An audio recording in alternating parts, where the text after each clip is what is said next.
Keanekaragaman hayati yaitu keberagaman makhluk hidup berdasarkan perbedaan ciri yang dapat diketahui melalui observasi.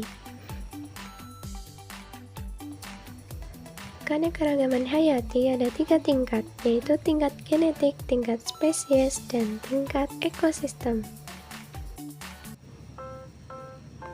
Yang pertama yaitu keanekaragaman tingkat gen. Keanekaragaman genetika yaitu adanya variasi antara individu yang satu dengan yang lainnya yang masih berada dalam satu spesies yang sama. Contohnya adalah keanekaragaman pada bunga Zinnia anggun atau Zinnia elegans. Zinnia anggun merupakan salah satu tumbuhan berbunga semusim paling terkenal dari genus Zinnia.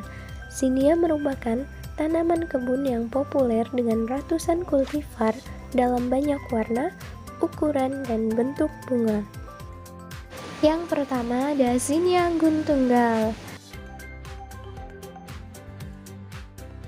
Ada warna merah muda, warna putih kekuningan, kemudian ada warna pink keunguan, warna kuning, dan satu lagi ada warna merah. Ya, ini dia warna merah ya.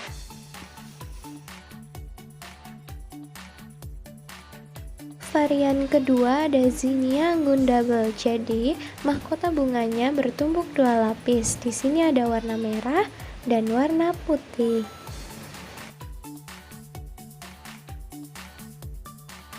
Varian ketiga ada bunga Zinnia anggun pom-pom. Jadi, bentuknya menyerupai bunga dahlia.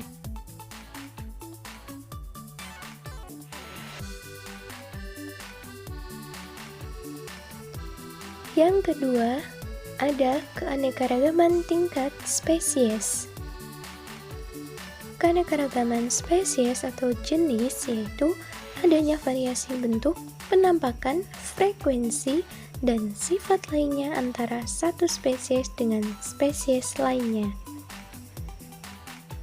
Contohnya adalah pada suku ara-araan atau Moraceae.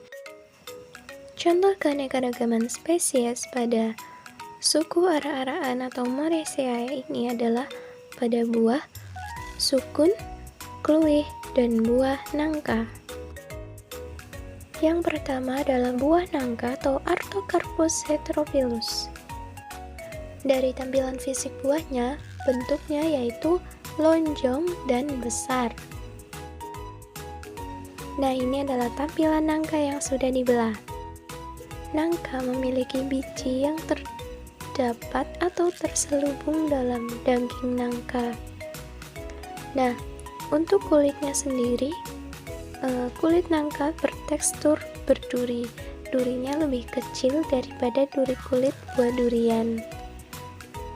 Untuk aromanya, nangka tidak terlalu menyengat sebelum dibelah. Namun setelah dibelah, aromanya akan harum jika nangka itu sudah matang, seperti yang ada di gambar. Nah, ini adalah penampakan buah nangka yang sudah matang, rasanya sangatlah manis. Selanjutnya ada kluih atau Artocarpus camensi. Nah, tekstur kulitnya berduri, kemudian daging buahnya berbiji seperti nangka. Namun untuk ukuran buah kluih sendiri lebih kecil dan bentuknya bulat seperti durian. Dan yang terakhir ada sukun atau Artocarpus communis. Nah, jika dilihat sepintas, bentuk buahnya sama dengan buah kluih tadi, yaitu bulat dan berwarna hijau atau hijau kekuningan. Terlebih jika melihat pohonnya nyaris persis. Namun, jika ingin melihat perbedaannya, lihatlah tekstur kulit buahnya. Buah sukun mempunyai tekstur kulit yang agak kasar saat buahnya masih mentah dan bertekstur lembut saat buahnya sudah matang. Sedangkan buah kluwi memiliki tekstur kulit buah yang berduri, seperti kulit buah durian yang belum matang. Kemudian, daging buahnya. Saat membelah buah sukun, akan nampak daging buah berwarna putih dengan tebal kurang lebih 7 cm. Full daging buah ya, tanpa biji. Sedangkan ketika membelah buah kluwi, maka dagingnya akan perlihatkan biji-bijinya.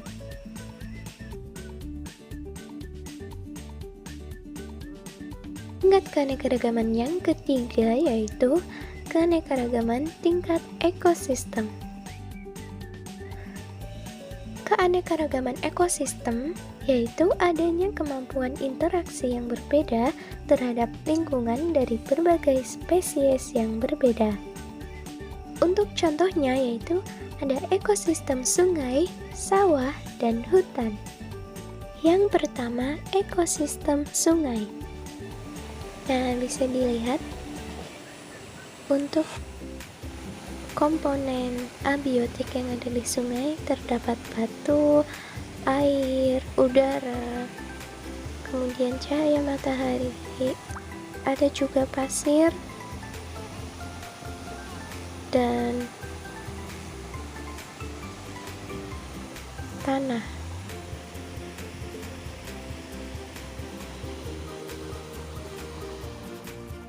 Kemudian untuk komponen biotik ada ikan, terus di video itu ada anggang-anggang, kemudian siput, ada juga keong, dan untuk tumbuhan ada tumbuhan air seperti pacar air, kemudian ada lumut juga, dan lain-lain. Yang kedua ada ekosistem sawah. Sawah merupakan ekosistem buatan karena sengaja dibuat untuk memenuhi kebutuhan hidup manusia, terutama kebutuhan pangan. Nah, untuk komponen biotik terdapat tumbuhan primer yaitu padi, kacang-kacangan, dan juga umbi-umbian. Ada juga tumbuhan sekunder berupa rumput-rumputan. Sawah juga biasanya terdapat burung, belalang, serangga. Nah, untuk komponen abiotik ada batu, ada air, ada tanah, ada udara, dan juga cahaya matahari. Yang ketiga, ekosistem hutan. Di hutan ada komponen abiotik berupa air, iklim, tanah, angin, batu, dan lain sebagainya. Kemudian untuk komponen biotik terdapat banyak sekali tumbuh-tumbuhan dan juga binatang serta organisme-organisme lainnya. Nah, di sini contohnya ada kelapa, kemudian pohon nangka, pohon bambu, pohon pisang. Binatang yang terdapat di hutan biasanya lebih beragam, misalnya mulai dari serangga, kemudian ada ular, kemudian ada burung, ada juga hewan mamalia lain seperti tupai, dan masih banyak tentunya.